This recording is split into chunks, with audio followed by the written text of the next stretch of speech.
Hey, you found my video. Today I'm going to demonstrate how to install the Tesla front plate right in the center and accurately.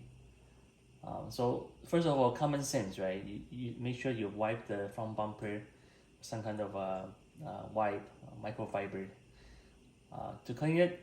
And you would take a wire like this, and so you don't eyeball it. You actually ensure that it's right in the center.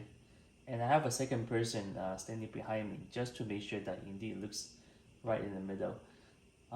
Then the next step is as simple as remove the adhesive.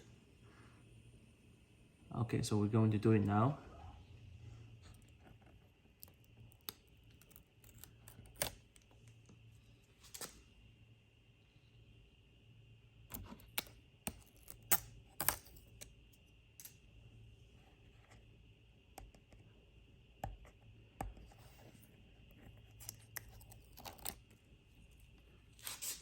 All right, slowly apply some pressure.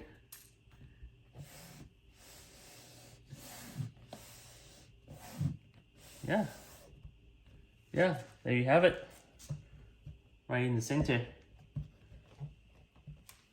The plate's ready.